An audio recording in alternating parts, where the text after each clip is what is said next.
Powered by NBC bearings, লম্বা দৌড়ের জন্য। ভোটের পঞ্চম দফা, ভোট উত্তাপে ফুটছে বাংলার 7 কেন্দ্র। শান্তনু কল্যাণ অর্জুনের মতো হেভিওয়েটদের ভাগ্য নির্ধারণ আজ। 7 কেন্দ্রের অর্ধেকের বেশি বুথ স্পর্শকাতর। অবাধ শান্তিপূর্ণ ভোট করতে অতিরিক্ত বাহিনী মোতায়েন। মুখ্যমন্ত্রীর মহারাজ মন্তব্য, এবার পাল্টা আক্রমণ প্রধানমন্ত্রীর। ইসকন, ভারত সেবাশ্রম, রামকৃষ্ণ মিশনকে ধমকাচ্ছেন বাংলার মুখ্যমন্ত্রী।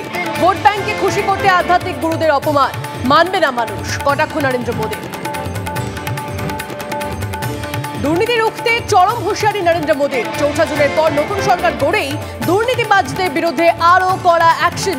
দুর্নীতিগ্রস্তদের বাকি জীবন কাটবে জেলেই। পুরুলিয়ার সভামঞ্চে চরম হুঁশিয়ারি প্রধানমন্ত্রী। 4 जून के बाद ऐसे हर भ्रष्टाचारी उनकी जिंदगी जेलों में ही बीतेगी। ভোটবঙ্গে প্রচারে এসে ফের মোদীর মুখে সন্দেশখালী ইস্যু। বাংলার শাসক দলকে অল আউট অ্যাটাক। শাহজাহানকে বাঁচাতে নারী সুরক্ষার সঙ্গে আপোষ। বাংলার মহিলাদের ভোটেই শেষ হয়ে যাবে তৃণমূল। সভামঞ্চ থেকে হুঙ্কার নরেন্দ্র মোদীর। কাঁথি, পুরুলিয়ায় ভোটের মুখে ফের অ্যাকশনের নির্বাচন কমিশন। 4 পুলিশ আধিকারিক অপসারিত, সরানো হলো পুরুলিয়ার এসপিকে। কমিশনের কোপে কাঁথির এসডিপিও। বিরোধী দলনেতার জেলায় পটাশপুর ও ভূপতিনগরের ওসি বদল।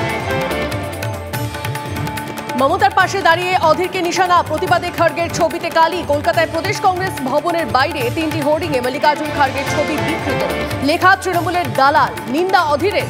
দুধ দিয়ে কালো রং মুছলেন কংগ্রেস কর্মীরাই। হাইকমান্ডের ধমকের পরও দমতে নারাজ অধীর চৌধুরী। বাংলায় যারা কংগ্রেসকে খতম করেছে তাদের সঙ্গে আপোষ কিভাবে, প্রশ্ন অধীরের।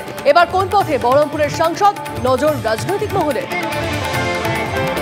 মমতা ব্যানার্জির সঙ্গে আমরা এই বাংলায় যেখানে প্রতিদিন অত্যাচারিত হচ্ছি সেখানে কখনো আমরা তার দয়া নিতে পারি না।